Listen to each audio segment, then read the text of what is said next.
Hello, Ryan Garland. I am your host of the Paradyme Shift. I cannot wait to expose the true inner depths of institutional wealth building and how to dig deep into real estate investing.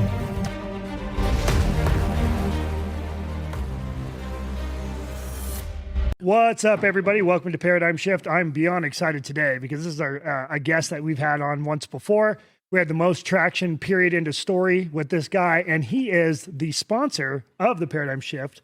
And we are sitting at a table that probably costs roughly $30,000 that he decided to donate for me to be my sponsor for the podcast. So Ryan Busnardo, thank you, buddy. I love you. Thanks for being here.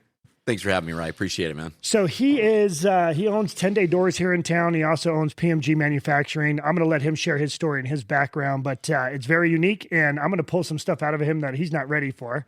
Because you know me, guys, I like to bring out some personal stories and kind of get you in touch with my guest. But I'm hoping that you guys are going to see another, I would say, another resource for you to use if you're somewhat in my space, or if you're looking for something special that's in his lane. I want you guys to be able to reach out to him because he's got a gift, and I don't say that often to people. I've been watching him for many years. I actually have friends from 20 years ago that used to work with Ryan on some other manufacturing materials. And he's probably the, I don't even know how to describe it, but he's probably one of the best in his space. And when you walk into his 110,000 square foot office, if you will, he's just got robotic arms everywhere, and he's got different type of, steel development being built out and all kinds of different contracts, and he just kind of can do it all. So Ryan, again, buddy, I love you. Thanks for being here. You're one of my favorite people in the whole world. I am your biggest fan, as you know. I refer everybody I can over to you because you've just made me look really good, and you're saving me a shitload of money, dude. So I love you, bro. Appreciate you so much, Ryan. Really, really appreciate the kind words, and thanks for having me. Of course. All right, so let's lead up into this. I want you to share the audience a little bit about you, what you do, a little bit about your manufacturing company, what's your specialty. But let's talk real quick. Go back to like the beginning, how long you've been in the business. I also want the audience to know about your father, because this is like kind of family legacy level stuff. Sure. So talk a little bit about your old man, then kind of you coming up in the space and kind of where you are today. Yeah, well, I really probably start with my grandfather. He was a metallurgist, machinist, tool and die maker, really, really with a lot of accolades, did a lot of stuff in his day, had a machine shop in Watts, in Los Angeles, all through the 50s and 60s and 70s. And from him came my father. There were two children, my father and my aunt. And my father, naturally, because he grew up in the machine shop, was a machinist before he graduated high school. But he had a really neat story. He was drafted by the Marine Corps and went down, signed up in the Navy for Vietnam. Mm-hmm. And he was on a machine ship that did all the repairs for the fleet that he was on. And the head machinist for the ship died. And here's my 18-year-old father fit in that position for that machining ship for that fleet, and he was the head machinist for the fleet and did all the machining, and really a master machinist and a metallurgist. So he did a lot of work for a lot of refineries. He's really a pump expert, which if you're a pump, everything's a pump, a motor, combustion motor. I mean, everything's kind of a pump, but that's kind of his lane, pump expert and machinist, metallurgist. He did a lot of work with refineries when I was growing up, and then he did work with a lot of work, I think 25, 30 years with Southern California Edison, the nuclear power plant there. Yeah. So he was real well known all over the world for his pump work, and he developed the nuclear canisters that the spent fuel waste is in all over the world now. He actually developed that. That was his deal. So pretty neat. He's got a lot of did a lot of stuff. And when I came out of high school, I went through a apprenticeship with him at Southern California Edison, and I was also selling cars. When I was going through red badge training. So I liked money. And I liked what money could buy and whatnot.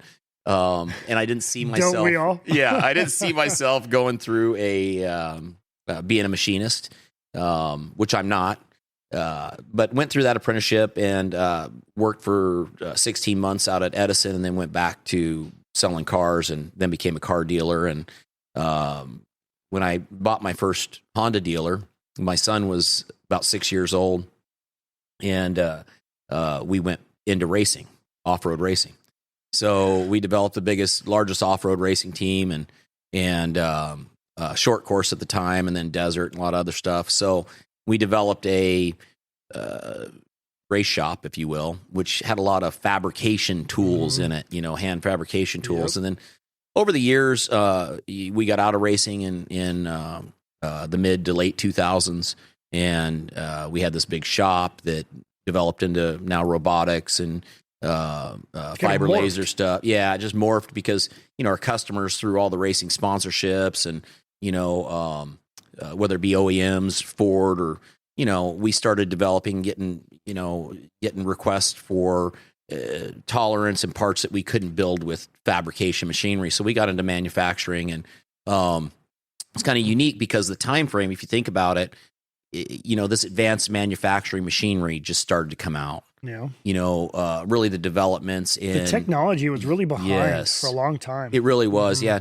And to manufacture something apart, you would have to think about big volume. You'd have to build a mold for it, stamp that part out. Now we can build a real high tolerance part over and over again, hundreds of thousands of them, one at a time, and they can happen real fast through advanced manufacturing machinery and robotics. So, we grew our shop to that stage. And then my son, instead of following in the racing steps, he went into the engineering and became really an expert in the software that we use to really design anything and build anything. It's all drawn, and that software's it's done in writing first before anything's sent to the machines, obviously. Yep. And we're able to verbalize that, and everybody's on the same page. So, but we I've been in manufacturing now a little over 25 years. I've been around it my whole life. But what I really like, obviously I still like money, but what I really like is to build and create. Yeah. You've always had that artistic mind. Yeah. Yeah. And it's what really, at the end of the day, what's the best reward for me? That feeling I get when, someone like you, that has this vision of something comes to me and says, can we do this? Can we do that? And, I think of it about it and figure out how to do it, put our heads together, and we develop a concept, and then you basically build people's dreams. You make dreams come true, man. Yeah, I love it. That's really what you do. I love to do it. So that's my dream, I guess. So it's been a great journey, and it continues to even get better and better. There were a lot of the stuff after we moved from Southern California to Lake Havasu here in our factory, to the Arizona factory. The type of stuff that we've been doing, is. Some people think it's a step back. For me, it's leaps forward, because it's, we're in all this different development industry. I would agree. Structural steel and everything. It's really neat. Yeah. So I really enjoy that. But, in terms of manufacturing, we can, at my factory, we have everything from, we specialize in steel. We have an aerospace machine shop. We're an ANSI ISO machine shop. And then we have same thing in terms of quality in our sheet metal and our forming. So we have big fiber lasers and robotic brakes and whatnot. We do all welding in-house. We have the ability to do robotic welding. We do powder coat in-house. We do computer science, circuitry, so we can design circuitry, peripherals, those sort of things all in-house. It's a lot of fun. Back in the day with racing, we've kept a lot of the flavor that we've had with racing, like the large format print, the vehicle wrap stuff, and all of this, and the graphic arts and whatnot. My graphic artist has been with me since the racing days, and he was an apprentice to the real graphic artist, that's, passed on now. Yep. But anyhow, it's been kind of neat, to keep those accounts and keep that going, and being able to add these things to manufacturing and everything that it brings. Because it does bring another element, all these extra little tools that you have. So, oh, you bet. But I got to say, I love working with you, Ryan, and your projects. It makes me put extra effort into those projects because of, how special they are, and how you care about your projects, which I really, I'm honored to work with you and people like that, and your vision. So, it's been a great journey, especially with you on your projects, but all around it's been great. Well, I think, well, first of all, thank you. That means a lot, because we have a lot of people that rely on us, and I think one of the things I've learned the most is whoever we engage with to help us build something, we want them to really know what our responsibilities are, and how we need to really execute. We need the best of the best, and really a lot of it has to do with time and speed and money. Yeah. That's what it all comes down to. It's really cool because we can build stuff like these tables. It's something that we want, which you've transitioned to is something that people need. Yeah. So you've created an institutional grade manufacturing company. So the heavy lift is done, right? You have plenty of room. You can scale, you can get bigger. You're big enough, but you can get bigger if you want to. You can do things at much larger scale.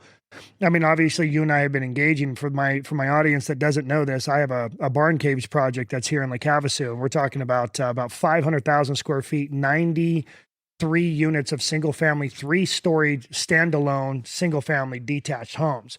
And this entire thing is built out of steel. And so there's not only paneling, but there's also a lot of structural steel and other architectural steel that goes along with it. And the thing about Ryan is that we went to him knowing that his capacity is set up in a way where you can actually cater to all of that product. And because of just, I think, the overall economy and political environment and just everything that happened with the fires and just kind of how we've positioned our brand, we knew that this will take root, and we have. We have multiple, sites across the country that we're looking at building these things. And so for us, it was so important to align with somebody who has the ability to actually deliver on those results. Because if I'm going to a bank and saying, hey, I need 100 million, this is my vision, I need to be able to deliver on that vision.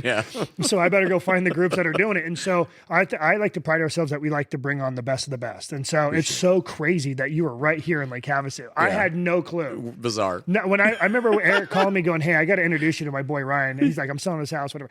I'm like, okay, yeah. And he kept, remember I think I bailed on you guys the first time. Yep. So he calls me, he's like, hey, dude, trust me, you need to come see this. I walk into this, it's the old Kmart building in Lake Havasu. Okay. So you can imagine, and it has 10-day doors on the front. And I'm like, okay. And when I used to drive by it, I would thought you sold doors, like a furniture store, but doors. And I knew you probably did custom doors, whatever. Right? I'm in the space. I get it. I get it. But I'm like, but you there's really not don't. well, I'm like, I feel like it's the front. I'm like, you might as well just put laundry room or laundry on the front, bro, because you walk inside of this place and it's just like a whole nother level. I mean, you have robotic arms. How many CNC machines you have? 6. Yeah. 6 in the machine shop, but more than that, because all the laser towers are CNC, the brakes are CNC, so probably 18 machines or somewhere in that neighborhood. So every time I take somebody over to brag about you and take me on tour, what's the number one thing I want you to always show? Nitrogen generate. Tell everybody what you created, please. People need to know what you've done. I didn't personally create it, but I've never seen it before in my life. When we came to the city, our big lasers, our fiber lasers with the robotic towers use an incredible amount of liquid nitrogen. Mm-hmm. So where the old Kmart is really the entrance to Main Street in here in Lake Havasu, which is a very affluent city in Mojave County. It's the main vein in the city. Yeah, 100%. Yeah. So anyway, the city wouldn't allow us at the old factory. We had big nitrogen tanks, and we'd get semis come in and fill the tanks and whatnot. And the city wouldn't allow us to do that in the middle of the city, with apartments across and condos. And, in the middle of the city exploding. So I'm like, well, we can't, it's a non-start. We can't run our lasers without nitrogen. Yeah. And anyway, I learned about these nitrogen generation stations. So we ended up putting one of those in, which makes liquid nitrogen out of the air to supply our lasers with nitrogen. And so to break it down, it was millions of dollars. Got it. Okay, that's all I had to hear. It's all millions of dollars. All of it's millions of dollars. I walk in. It's funny. I walked out of there, and I remember calling my old man because my old man's such a tinker. He loves this stuff. He's all into it. And I'm like, Pops, and it was because he's here in town. I talk to him every day. I'm like, you need to go see this guy. He's like, I'm trying to explain what he's like. Wait, what? Like, are you serious? He walked in, remember, and brought him in. He's like, what the hell is going on? And it was one of those. It was actually because we always talk about how Lake Havasu. There's something special about Lake Havasu. Yeah. There's a lot of people that here that you would never expect is here. I was just telling a friend of mine. There's a guy in the Riviera has a brand new Koenigsegg. And I'm like, dude, it's a $5 million car. I'm like, but you who would never think that stuff is out here. It is out here. And so the point is that, I would have never thought a company like yours is out here. So I walked into this thing and I'm like, I got to call my CEO, dude, because he will understand what we're trying to do overall. And I got to tell him about my boy, And so it just kind of took root. But that's also what allowed us to kind of go into, hey, what if we went to manufacture these things? And I say it all the time, and this is kind of going back to the testament of like what you've created. I tell people all the time, the people who made the most money during the gold rush were the ones who provided the picks and the shovels. Yeah. So as I understand, I come from a debt leverage background, right? I manage $100 million debt fund now. And so from a construction financing, first trust deeds, I get that world and I know about a lot of developers and how it all works. And so I'm sitting there going like, man, we could develop this product across the country, go to builders and say, you literally can stamp your name on it. We'll just manufacture the building. And so I looked at it because it was just the new trend. Barn dominiums is trendy. The big garages are trendy. Man caves are trendy. But you could buy these for cheaper than a regular house and your insurance is cheaper, right? So because of the fires and so forth. So, well, and then the build, with the design, we'll elaborate a little more about that, but the build cost and the time, the build time is so much less with them because of, like Ryan said, they're all made out of steel and some structural and plate steel and whatnot. But the way that the structural goes together isn't the traditional way. It's not, doesn't sit on pads. It's not, bolted. It's not suspension bolt. It all sits in cradles. So you're able to put this steel together and it's able to stack all together and you fasten it and you're not hanging it, so to speak, like you would structural steel. So you're able to get this barn dominium in a kit and really from start to finish, pick everything out and it shows up on site and there it is. The number one thing we wait on when we're building is products, the next trade to be done. And then, products from the manufacturer to come in, the next trade to be ready to install. I mean, it's just this big, it's herding cats, we call it. And in many ways, the way that it was developed was kind of the forefront of thinking from a management level, moving trades in and kind of following each other. It's all about speed. So we try to focus on designing and manufacturing this in a way where the GC or us or whoever is going to take these things on can do it in speed and make up the delta for going after steel. Genius design. And, he saves a trade of framing right off the get. So, and many others because of the package and how it's designed. But, you start saving, when you talk about framing, it's one of the largest expenses of building. So you take that out. I know. Yeah, I know you would know. We're going to talk about that in a minute, but keep going. Yeah. I know you would know. But anyhow, it's just really a dynamic way to look at development on a much more accelerated schedule. And the quality of the product, too. Usually when you talk about accelerated, you compromise quality. The quality of this product is second to none because everything is built. It's not, cut that off and join it here on site at the job site. So really, I'm real excited about those, the barn caves. That project is just genius. I love to be part of that team and I thank you for that. Of course. But, I think that, the architectural team that you have on that too is I'm just elated to work with those guys, the Salzburg from here, obviously, and Rob and Todd and whatnot, but Stephen Beagle, and I mean, he's just a genius. We have two really good architects aligned on this project. And people are like, you have two? Yeah, we do. Yeah, you sure do. And they are really good. So it's really neat, and being in the trade, the number one thing you pick on is the architect because they forget something or whatnot, but you have the very best of the best of the best. It's funny. A lot of people don't know this, but when you go and hire an architect, if you're just trying to focus on saving money, a lot of times a good architect will actually help you with the design build. 100%. Or the way it's designed, save you money. And 100%. And that's what it comes. That's where the experience comes in. See it all the time. You got a 40-foot span and someone's putting a 128-foot, pound a foot beam when you could do a 68 pound a foot beam there, which is just a huge difference in cost savings, one to the other. The other I-beam works to strand the distance, but it's, you don't need a 100-ton crane to put it in. You need a cherry picker. You don't need, to handle it and manufacture it, to put the web supports and everything in. So having an experienced architect that knows the right engineers and everything right on the project will save the developer loads of money. Loads. That's probably a great point to make, Ryan, for the listeners out there, because I see it over and over again where someone, the inexperience over-engineer. Yep, over-engineer. And when you over-engineer, the builder, the developer pays for that. It's a lot more money. So, they can save you a lot of money. They absolutely can. And I don't know if I ever told you this. Do you know what I tell? So I tell everybody, like if I just want to battle with him a little bit, I said, do you have a friend who actually owns a crane truck? Because I do. So just for our listeners to understand, let him share with you. So this man has grown his business so much that he now owns a crane truck. Okay. And so he got this thing. Use it every day. The guys use it every day. I'm over at Dover and I'm like, well, I think you called me when you bought it, didn't you? I did. I'm driving it home right now. It won't go faster than 40. Yes. I was like, oh my gosh, dude, you're driving a crane truck home. Well, I sent a transport. It was on a, it was used, obviously. It was on a gold mine. Yeah. In the middle forever. Yeah. So it never come off the dirt. And I sent a transport, a flatbed to get it, They're like, have you seen how big and heavy this thing is? He's just like, I'm like, this is a guy I do a lot of business with. I'm like, just listen, Steve, just get the damn crane, bring it. He's like, I can't, it's illegal, it's too high, it's all this and that.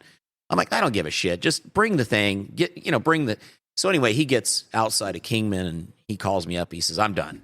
Yeah, I mean, he's done. He's ready to sever the relationship. He's like, you don't understand, he says, I can't come get this train. I'm taking it off my truck right now. He says, I'm going to prison. Okay. It's like 19 feet tall. He's got to drive around signals. Oh my goodness gracious. He couldn't get under the overpasses and whatnot. But anyhow, so I end up, going out there with my wife to pass Kingman and get in this thing. And it's a 6-speed. Mm-hmm. It's a, clutch the whole nine, this huge semi crane. So it'll do about 60 downhill, full in neutral. yeah. I love it, dude. But anyway, we use that a lot. It was been a great addition to the fleet of crap we have. So let's talk about the structural steel that you did for the family office and the headquarters for Paradyme. Yeah, well, this so Paradyme, the Family Office Society DLA headquarters, we're building here in town, and it's just magnificent, and that in a few months, that's where all this will happen, right? No, this is going in there, yeah. Yeah, it's just magnificent building and Ryan's vision for that building. But we're doing, we've been involved with that project from the beginning. We did all the structural steel there. We're manufacturing all the staircase. There's 3 floating staircases in it. We're manufacturing roof fascia and trim. These big aluminum awnings that are all trick. There's all neon lights around all the attributes. It's just such a beautiful such a tasteful building. It's gorgeous. So we got doors and windows. We're doing all the doors and windows in it, all dual pane, 1/4-inch glass, beautiful aluminum extruded stuff, all first class. We're doing entire building custom. We're doing 5 huge accordion doors in that building. It's going to be a gorgeous building, but we started. So we worked together with Ryan in the beginning of when he designed it and whatnot, and then we went through and worked with the concrete guys. Of course, Dennis. Every day we work with, but the concrete guys, and then we erected the steel, and now we've been building all this other the stairs and the trim and all the other stuff that we're doing this week while all the doors and windows are coming in.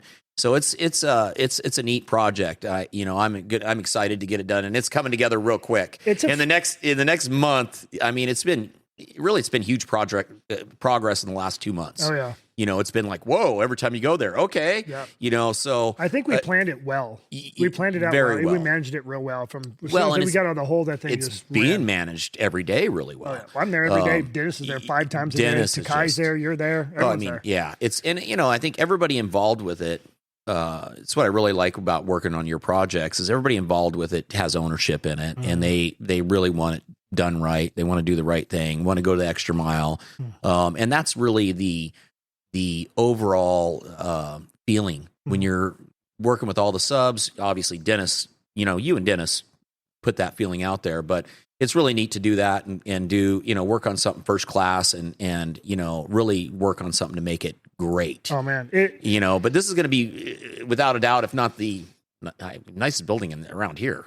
I mean, there's nothing like that. There's nothing. No, until you build the gym, but, which is coming real quick too. But, it's just, it's going to be, even in the frame state that it's in right now, you can see the quality of the building. Oh, yeah. It's really gorgeous. I have people that are texting me and calling me going, I literally drove by your building for the first time. They're like, that thing is insane. It is built like a brick shit house, man. It won't move. I mean, a hurricane come out here and we're going to be the only ones that survive. Tell me a little, tell the audience a little about your vision for that building after it's done, what you're doing there, what's going on with Family Office Society. So ultimately, there's kind of a new trend out there. It's called family office networking. And ultimately think of it as somebody who's overseeing a network of people verifying they're the real deal. Yeah. That's probably the best way to put it, right? We're going to have I have a lot of really good people in my network that I've spent 20 years building relationships with that I know will deliver on what they say they're going to deliver, and right now with the market and just everything you see on social media, you don't know who to believe anymore. And business is just getting more and more difficult. And what I'm doing is I'm saying, hey guys, look, and even if it's a new relationship or a referral, I mean, I'm still going to vet them. I'm going to do, there's times where if I want to do background checks, I can do background checks. We use Clear for background. For all the mortgages and so forth, because I lend money, so it's a security. So I have background ability. Yeah. I could text my assistant right now. Oh yeah. I should start. Yeah. I got a list for you after this is over. Where they live. Oh yeah. And then we have, the people that have built businesses, honestly, when you sit back and you listen to the people that have really worked hard for their money, they've been kicked in the teeth 100 million times to get to where they are today. And that's how, for whatever reason, that's how I established my relationship. So when when I met you and I was just talking to Brad, our framer, and I was telling him, I said, the way that I knew that I had the right group was because they care about their brand. Yeah. Like they're looking at this going, hey, we respect Paradyme. We know that tying ourselves to Paradyme is going to help our brand. Yeah. And what we want to do is make sure we're delivering the same type of quality to the standard that Paradyme wants it. And then we are going to make it even better than we've ever made it before. Yeah. And that's what that's the feeling that I have. So you can only imagine what it feels like being in my shoes when you have people that actually give a shit. Yeah. and I have enough of people around me that don't give a shit, Don't we all? Over time, you can smell the real ones, right? Yeah. And so ultimately what I'm doing is I'm trying to give value to like my network and people by going, hey, look, be a part of this venue and everybody who's here is the real deal. And I hated them.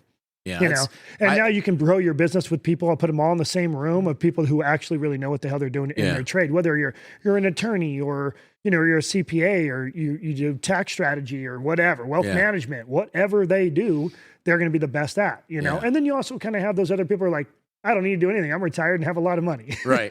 We like those people too. And we just want to go play golf and, have a, golf simulator. But they want to be around like-minded people. So you have, a few golf simulators, a couple race simulators.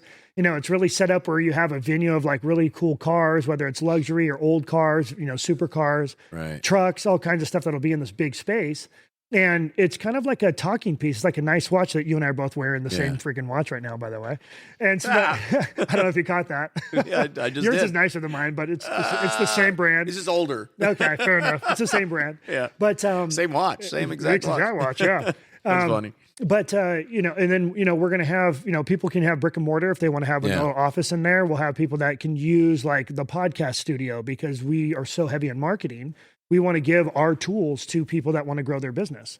I'm actually thinking about launching an entire coaching program that's really set up for people who are trying to raise capital and develop and kind of like how to do all of that, right? Yeah. From, how to identify a real estate property and check zoning to acquisition, strategy, contracts, negotiations, all the way down to selecting the right contractors and the subs, down to, pro formas and, understanding the market for financing and go raising a capital, opening a fund, like fund management. Like I'm literally going to give people soup to nuts on like how to like identify a good real estate deal, raise the capital and be, make money at the end. Wow. And so what I want to do is offer that too, but there's segments within there. Like one big segment is marketing, creating awareness of what you're trying to accomplish and build relationships. So marketing is like such a footprint for my company. People can come in and just look at how we practice on the marketing side and just add value there. Right. So if people are like, well, hey, I'm a developer, but I've never opened a fund. They can isolate, I want to learn how to manage a fund. So people can come in and no matter what stage you are in, or really what business that you're in, private equity has some sort of play in your business, right? So like veterinarians, right? I was talking this the other day. Veterinarians, I don't know if you know this, but veterinarians are one of the, like private equity firms are buying veterinarians like crazy because as they say by 2030, 50% of all women over the age of 30 will be childless and single. And when you look at you look at public products like, let's just call some hair salons or hair whatever, all the beauty products are just booming along with pet food. Right. So everyone's got dogs now and cats now and animals if they're single. It's just the way it's like a thing, Oh yeah. So, but when you look at the valuations of those companies, they're going through the roof. Yeah. So the point to all of that, while I go on one tangent after another, you have that kind of like that kind of movement. You want to be able to build awareness and start showing people kind of how the world works in private equity. So no matter what you do for a living, there's some sort of bigger institutional structure in play for you to scale your business. Yeah. That's it in a nutshell. Wow. And if it's not me, I have people in the network that can probably help you there. Sure. That's it. I think that's great. Yeah. But it's a cool first venue time I've heard that. You didn't know that? No, I didn't know you were going to do that. You saw probably like what we were going to do with the cars and so forth. Yeah. And obviously it's headquarters. Everybody will be under the same roof. That's pretty great. cool. We'll have, so again, podcast studios, CYC backgrounds, and like all the marketing you can think of. But a really cool venue, private venue. You have to have your own key fob. You have to be a part of the network to get into this place. If it's really hot out here and you don't want to go outside and golf, you can go in there and hit some golf balls. If you want to, if you like wine, we're going to have like a little wine, area where you just talk to you about it. And that's going to be neat. So you can kind of get away, bring some friends in there, network, business, whatever, you know what I mean? Like it's a big space I could do. So you can entertain, it's going to be a good business environment. You can have a little fun, it'll be a good place to meet and network and rub elbows. And then, I didn't know you were going to do that. I could use a little schooling on a few things. Well, I'm sure I could go to your. Well, you don't want to build stuff. You got me to build stuff. Let's talk about a story. Now, this is probably the most embarrassing story I've ever said. But the very first time I came and saw you, what the hell did I do? What's the rule of thumb? Geez. What's the rule of thumb when you walk into a steel manufacturing building? Don't touch anything. And what did I do? I just touched everything. And what had happened? Cut the shit out of yourself. I was we left the blood on the floor for about a month. I remember I came back in like, I don't know, a week later and you're like, how's your finger? It's still wrapped. I'm like, well, I didn't go get stitches. And everyone's telling me I probably should. Shut up. I was like, I'll just glue it like men do. I remember we had a big piece of number 2 rebar on on the ground and you tried to pick it up. I was like, what is it? Look at this huge rebar. I'm like, what's that for? And I wanted to pick it up because it's like the biggest rebar I've ever seen in my life. Yeah. And you're like, oh yeah, it's a handrail. I'm like, someone's got made a handrail out of that thing. So I wasn't thinking of it. So I picked it up with my hand and I cut myself. I'm like, oh man, what the hell? So that rail actually turned out really neat. It was from one of my general contractors to do a lot of projects with, his personal house in Williams. Well, even though it bit me and I was bleeding, I still think it was the coolest thing I've ever seen. It was pretty cool. It's funny, man. Yeah. So, but it's funny because when the guys built his handrail out of it, we had to take all those galls and knurls off that thing. Yeah, for sure. You got to grind it. Handrail. His wife's gonna. Well, what it was is I grabbed the edge. I grabbed the edge right where it was cut. That's why it had nothing to do with actually rail. It was just that edge right there. Just that, yeah. And that's normal. I should have known. Don't touch it. Now you know. No, I do. That's how we learn these lessons. I'm like the biggest buff guy in there, and I'm all cutting my finger. And and then I walk in there in sandals. People are just judging me from day one. They're like, that's Paradyme guy, but he's in here with sandals. Like, what is he doing in here with sandals? That's how you're supposed to be, I'm just trying to make my own brand, bro. Don't judge me. Yeah, that's great. But yeah, so with that said, I think like a lot of the architectural steel that you guys do, it's so impressive. And you guys had some. So let's talk a little bit about like your doors, because the doors are really, really cool. And my door in my front house, I did not know it was you that made those doors until not too long ago. But that door is so heavy. It's like I try to tell everybody, like, go move my door and just see that's the coolest door in the world, man. I honestly think weird to say Ryan, it's a cool door, but we have about we're close to 2,000 of them that are built and all out in the world. But I think they're the world's best door. And a lot of architects, a lot of designers, a lot of builders think the same thing. Across the country, you're buying them, right? We ship them all over the country. The neat thing about our doors is there's zero deflection in the door. So what deflection is you put your foot down at the bottom of the door and pull on the handle. Does the door kind of twist and bend? Every door that you do does. My doors don't, and I can build them. Maybe because they don't move. 5,000 pounds. Yeah, which is pretty neat. People think, oh, they're so heavy. How can you have a door that heavy? Small people, older people can't open it. Well, yeah, you can because of the hinge system that is built in the aerospace machine shop. We redesigned those. So our doors are really unique. They're all custom made. We're shipping them all over the country to you name it.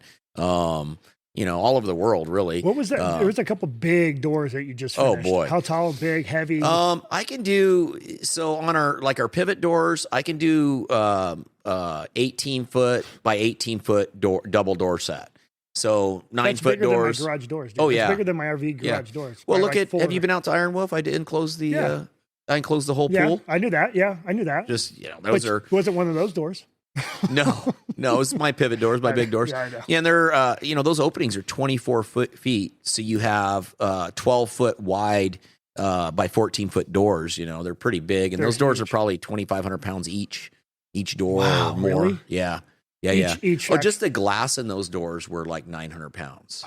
Just so heavier than 2,500 for sure. Yeah, somewhere up there, Easy. Like a car. Yeah, so they're all big stuff, but they work really well. I'm really proud of that product. I'm really proud of Anthony, how he's designed that product, and Christian that runs all of our machinery there. But my son Anthony, he's just a SolidWorks. That's the program that we draw everything in. He's just a SolidWorks genius. Oh, I watch it. Yeah, these doors have, almost 300 different pieces inside of them, and they're all anywhere from 1/4 inch to 1/8 inch to 1/2 inch steel. They're all fiber laser cut, so they're actually, if you order a door a certain size, it comes within 10,000ths of an inch of that size. I mean, it's exact. But what's neat about it is Anthony's it's aerospace calcs. Really is, yeah. Mm-hmm. And Anthony's made, which is real new for the door industry, but it's really neat for great big retrofit doors. Like we're doing a big house in Pacific Palisades that has this huge arch, and it's all precast. And he doesn't want to ruin any of that precast because it's like 60 years old. Precast came from Italy and all this stuff. So we're able to build the door exactly so it fits inside that slot and the threshold and everything else. So it works good. But what Anthony did when we got into these doors, because he's like, every door is, the 10-day doors, we thought we were going to build a big bulk of doors and then sell them. So, we built a bunch of 42 by, 3.5 by 8 foot, 3.0 by 8 foot, 6.0 by 8 foot door sets. And, we put the 10-day door thing up there, and we were manufacturing all kinds of stuff, but that was local. And thought they'd come in and buy those, but everybody'd come in and they want a custom door. So you're like, shoot, every single, all those pieces, those 300 pieces inside of that door have to be adjusted every single time. Exact. The doors are even, the hinges are offset depending on the weight of the door. Cause there'll be a little bit of a door sag. So the hinge is offset. So everything's perfect, in terms of the fit and finish all the way around. But Anthony made this, along with our computer scientist, Daniel made this, program in SolidWorks so he can basically pick the style of door that you want, whether it's a pivot door or a swing door or double door or whatever, and put these sizes in, and it automatically sizes everything in the program. And we're able to, do a quick door for a customer, and then we're able to hit another button and flatten all the parts and export those parts with the bend deductions and everything else on them, so they're just perfect. And that's the only way we were able to start to do volume in the doors, that macro that he created and these algorithms that he created to do that. So, but pretty neat. The door business is really good. It's great. And like I said, world's best doors. They're amazing. So, let me ask you this: you guys, I go in there and I just see so many different things that you do. Yeah. So what would you, if you can narrow down what it is that you have the capacity to do, just give us a list. How about that? Just I think we can build anything from a aerospace part to a spaceship. I mean, it's just engineers, and we have. I hope everybody knows why I like the guy. Yeah. I mean, we really can. We really can. So if the contract's there and the vision's there, you start to draw it and develop it. And, if Newton said it can be done, it can be done. Yep. If it doesn't define the laws of physics, we're good.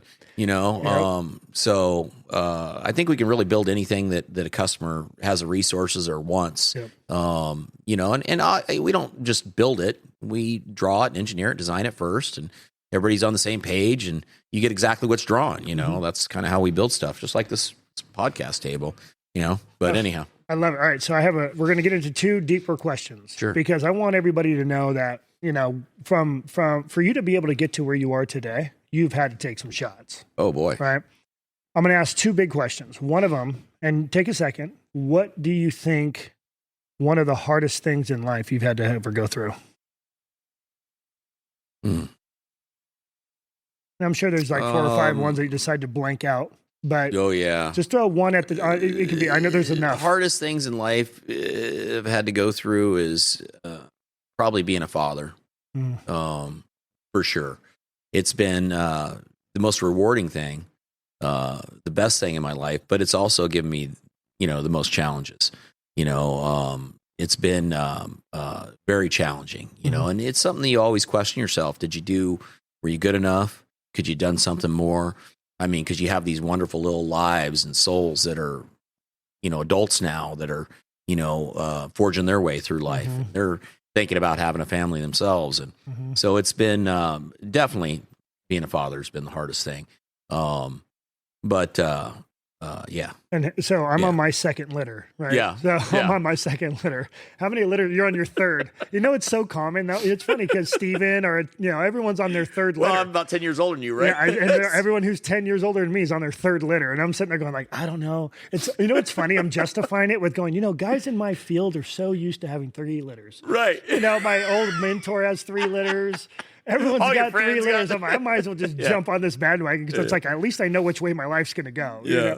But anyway, so let's talk a little bit about what you and I discussed just recently. You're actually about to have a little boy. I am, yeah. Congratulations. Yeah, thank you. But that was stressful, which is not something anybody should ever go through. And the only reason I'm bringing it up is because there's actually a happy ending.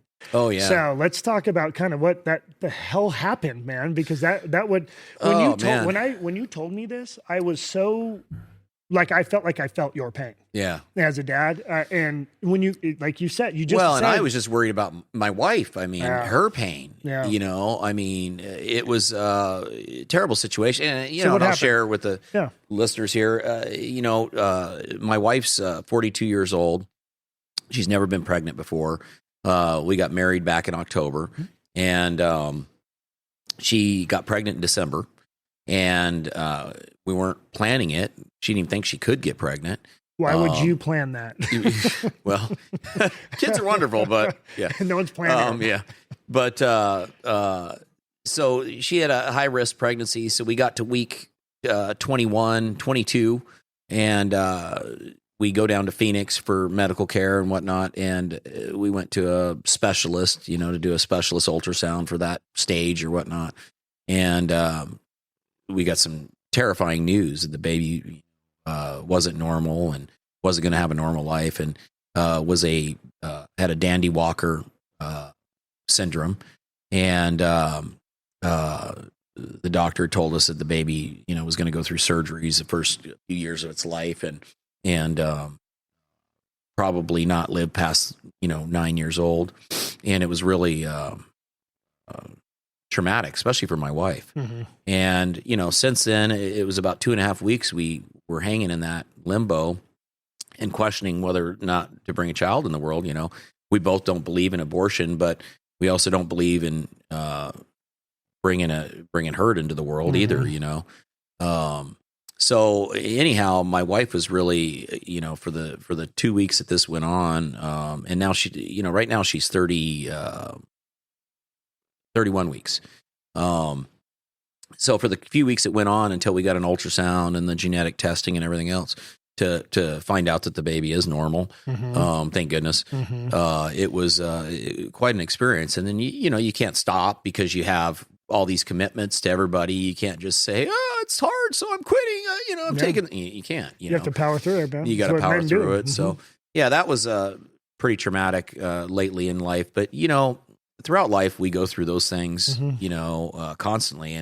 And when it involves, someone that's very close to us, and especially our children, it can be much more stressful than anything else. Well, I feel my heart skip a beat right now. You know, it's just, oh God, I just, that 2 week limbo, I couldn't even, you guys probably didn't even sleep. My poor wife. And the stress that she had to go through, that poor thing, dude. Poor my God, first baby, right? The whole thing. And it should be all, it shouldn't have been like that.